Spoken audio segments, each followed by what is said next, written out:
Hello नमस्कार साथियों, आज की वीडियो में हम कवर करने जा रहे हैं कैलेंडर और क्लॉक। यहाँ से मोस्टली क्वेश्चन पूछे जाते हैं। ऐसे क्वेश्चन सोल्व करने के लिए या तो आपको फार्मूला रटना पड़ता है या कोई कोड, लेकिन मैं आज आपको कुछ ऐसे कॉन्सेप्ट और ट्रिक बता दूंगा जिससे ना तो कोई फार्मूला रटना पड़ेगा और ना ही कोई कोड, डायरेक्ट क्वेश्चन को सोल्व कर सकते हो। इसलिए आप इस वीडियो को शुरू से अंत तक देखना।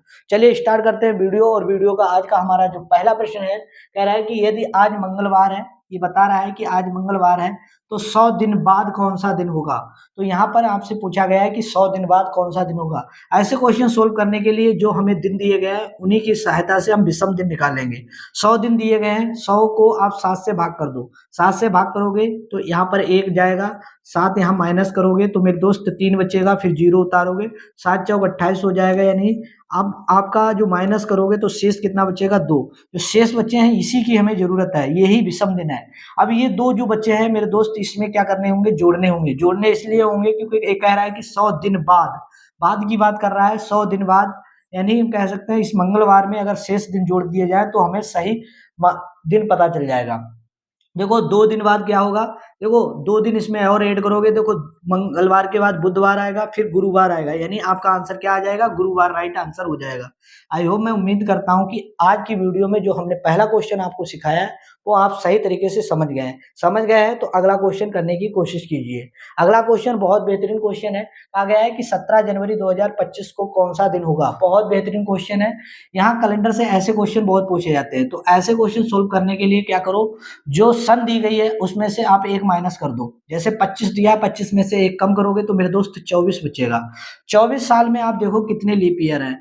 24 साल में मेरे दोस्त लीप ईयर निकालने के लिए क्या करेंगे, इसको 4 से भाग दे देंगे। 4 छंग 24 यानी 6 आएंगे लीप ईयर। अब बात आती है कि कितने दिन बचे, 17 जनवरी बची, यानी 17 जनवरी से ही काउंट है, जनवरी में 17 ही दिन है।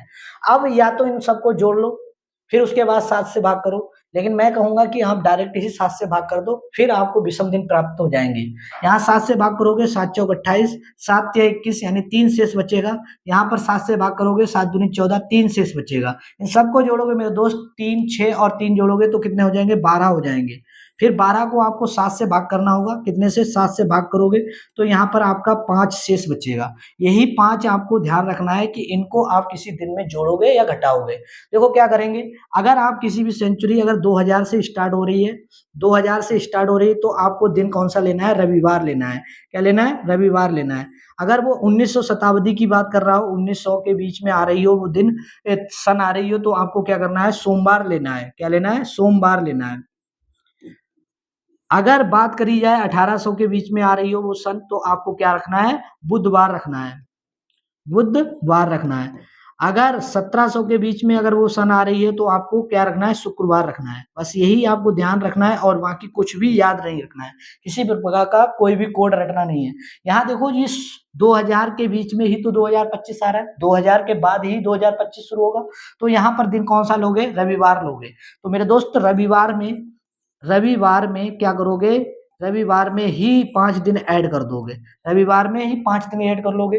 लेकिन कुछ स्मार्ट बच्चे होते हैं वो 5 दिन ऐड नहीं करेंगे, उसकी जगह पे सीधे क्या कर देंगे, या तो आप 2 दिन माइनस कर सकते हो, सीधे 5 दिन ऐड कर लो या 2 दिन कम कर लो, बात वही है, आंसर वही आएगा।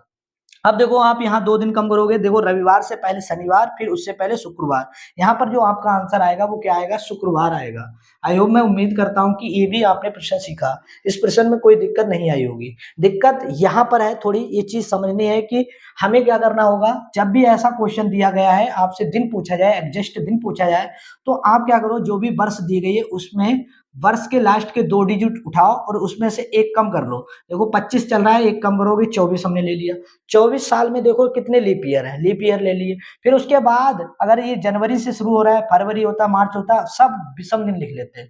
फिर उनको 7 से भाग करते, जो हमें पता चल जाता है, विषम दिन जितने भी पता चल जाते उनको इन दिनों में ऐड करते। अगर 2000 के अंतर्गत आता है, जैसे ये 2025 है, तो फिर 2025 के लिए आप क्या लोगे, तो रविवार लोगे। अगर 1919 आता तो फिर आप कह सकते थे सोमवार। यानी 1900 के बीच में जो भी सन आए तो वो आपको सोमवार लेना है। 1800 के बीच में कोई भी आए तो आपको बुधवार लेना है। 1700 के बीच में कुछ भी आए तो आपको लेना है शुक्रवार। ये दिन आपको बस इतने ही याद रखने हैं और यही आपका कोड होता है, बाकी कुछ भी नहीं है।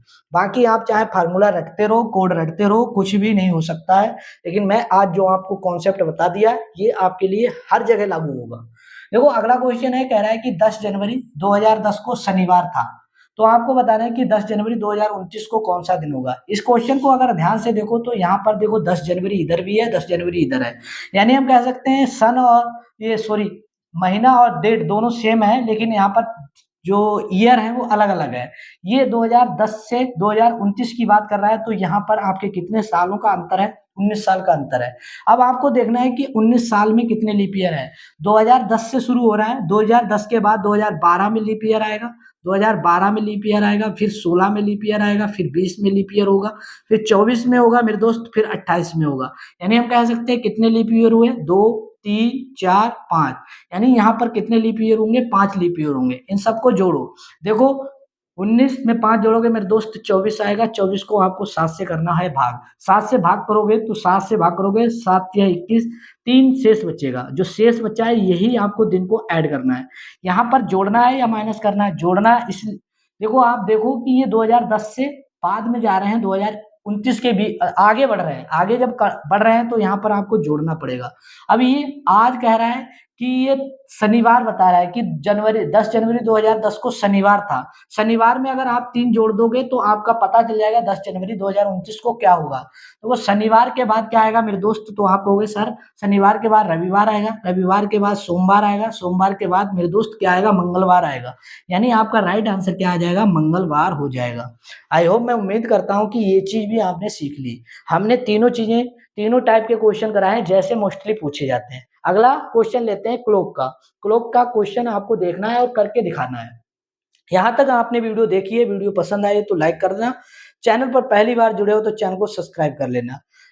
अगला क्वेश्चन बहुत बेहतरीन क्वेश्चन है। यहाँ पर पूछा गया है कि किसी घड़ी में 7:30 पर सुइयों के बीच कोण होगा। अब आपको सुइयों के बीच घड़ी का कोण देखना है, तो ऐसे क्वेश्चन सोल्व करने के लिए आपको कोई भी फार्मूला नहीं रखना है, सीधे आपको देखना है कि घंटे वाली सुई कहाँ पर है, तो आप कहोगे सर 7 पर है। किसी भी घड़ी में अगर आप देखोगे कि घंटे वाली सुई कहाँ पर है और मिनट वाली सुई कहाँ पर है, यही पहचान करनी है। घंटे वाली सुई 7 पर है और मिनट वाली मेरे दोस्त कहाँ पर है। आपसे क्वेश्चन यही बनता है कि आपको ये ध्यान रखना है लोकेशन की। घंटे वाली सुई तो 7 पर है, फिर आप बताओगे मिनट वाली सुई कहाँ पर है, तो आप कहोगे सर मिनट वाली सुई 6 पर होनी चाहिए, तभी तो 30 बचे, 7:30 होंगे। अब आप देखो कि इन दोनों के बीच अंतर कितना है, तो आप कहोगे सर इसके बीच में अंतर तो 1 का आ रहा है। कितने का आ रहा है, 1 का।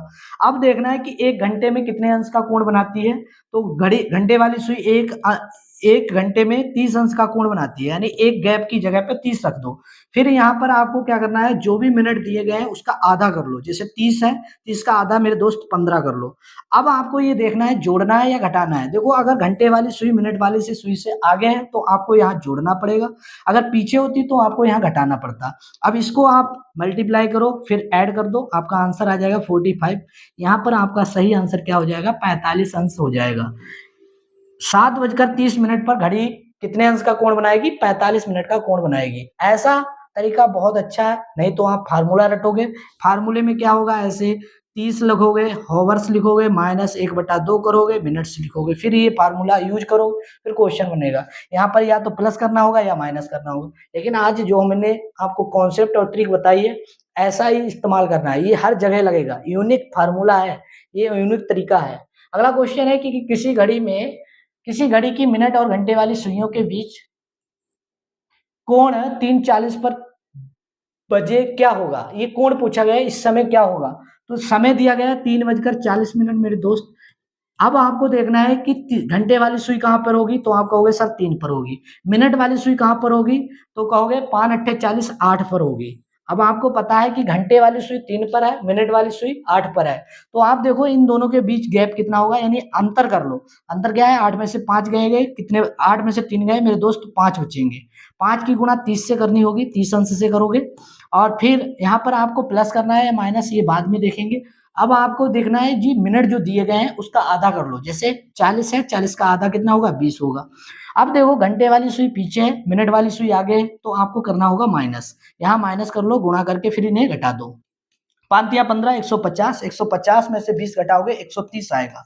तो यहाँ पर आपका सही आंसर क्या हो जाएगा, 130 अंश आ जाएगा, यानी बी आपका आंसर राइट है। आई होप, मैं उम्मीद करता हूँ कि घड़ी वाला ये भी क्वेश्चन आपने सीख लिया है। सीख लिया है तो अगला क्वेश्चन करके दिखाइए। अगला क्वेश्चन मिरर इमेज से है, कह रहा है कि किसी दर्पण में घड़ी के प्रतिबिंब में 6:20 दिखाई देते हैं, तो आपको सही समय बताना है। जब भी कभी किसी घड़ी में सही टाइम पूछा जाए तो आपको कुछ नहीं करना है, सिर्फ एक बात ध्यान रखनी है, 11:60 से उसे माइनस कर देना है जो आपका टाइम दिया गया है। 11:60 से टाइम माइनस करना है जो आपको दिया गया समय है। यहाँ दिया है समय 6:20। अब इसे माइनस करोगे, यहाँ 40 आएगा, यहाँ देखोगे तो मेरे दोस्त कितना आएगा, 5 आएगा।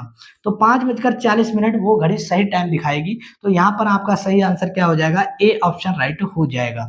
आई होप, मैं उम्मीद करता हूँ कि आज की वीडियो में मैंने जितने क्वेश्चन कराए ये सारे आपको समझ में आए और पसंद भी आए। पसंद आए तो वीडियो को लाइक कर दीजिए, चैनल पर पहली बार जुड़े हो तो चैनल को सब्सक्राइब कर लीजिए। आज के लिए इतना ही। Thank you all of you.